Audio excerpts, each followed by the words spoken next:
Hello my loves, welcome back to my sketchbook. It feels like it's been forever. Today's sketchbook session is sponsored by Skillshare, but to start with, let's catch up. So the last few weeks have been hectic to say the least. The response to my last couple of videos was huge, thank you. My notebooks and new art and stickers all sold out really quickly, and I was left with around 700 orders to package and ship out, which, as you can imagine, took a long time. And in that time, I wasn't really doing anything else. I turned 27, that happened. And we've also been looking at moving, so lots of viewings of different flats, making offers, being rejected, sleepless nights and indecision and excitement and disappointment. But we're nearly there with all that. We found somewhere, we're just signing some paperwork, and then it'll be time to start preparing for the move.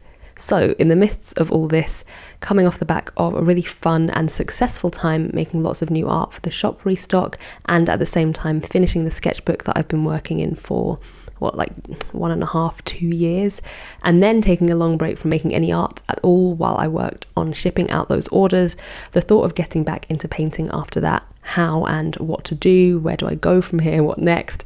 It's been weighing on my mind a lot. The longer I go without painting anything, the more daunting the thought of it gets. And especially with my last sketchbook finishing, I've been thinking, do I even continue this video series? Do I change things up a bit? I don't want to be stuck in a rut of creating videos or art in a certain way out of habit, but I also don't know what else I might want to do. It's weird having a new start like this. You can pick up where you left off, or you can use it as an opportunity to change things up. The problem with the latter is that you might not really know where to start. I've had some vague ideas for projects I've wanted to work on this year, and I'm at a point now where I'm happy enough with my art to feel capable of doing those ideas justice. There's just always still that roadblock of hesitation when you're diving into something new, pushing your creativity to another level. Sometimes all you can do is pull yourself together, stop procrastinating, and take the plunge with that thing you've been thinking about, that book you want to write, the YouTube channel you want to start up, the collection of paintings that you've had the idea of for ages. Just start planning it at least. Get down to the smallest detail if you have to, if it's getting you closer to actually doing it. And if you need an extra push, a bit of added guidance, one thing that sparked this return to work for me, this video and these paintings that I'm doing now, that one last nudge came from Danielle Crisser, who is an artist and author.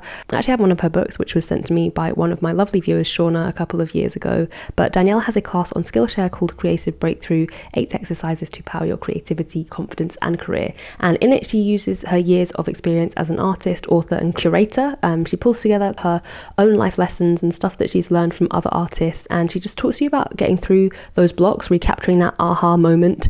And I mean, this stuff worked for her after like a 20-year hiatus from art, I think she said. And what it did for me was just shake me out of the box that I hadn't even realized I'd put myself in, that area that was kind of holding me back. So with that question of what next, my options suddenly just became a lot broader. And it was a great class. She's a fantastic teacher. She's really fun and encouraging and just nice to listen to. I really hope you check it out over on Skillshare, which, as you know, is an online learning community offering classes for the creative and the curious. Many of them are short enough to fit into any schedule. There's a focus on the platform for growth, on community, and one area that I really think worth checking out is this curated list of classes that inspire change and creativity taught by Black artists. I will leave a link below to that, but my favourite new discovery is there, since I've actually already taken quite a few of those classes in the past. They're Writing for Expression, How to Make Your Words More Artful and Lyrical, taught by Hanif Abdurraqib, and A Lettering for Self-Expression by Ade Hogue.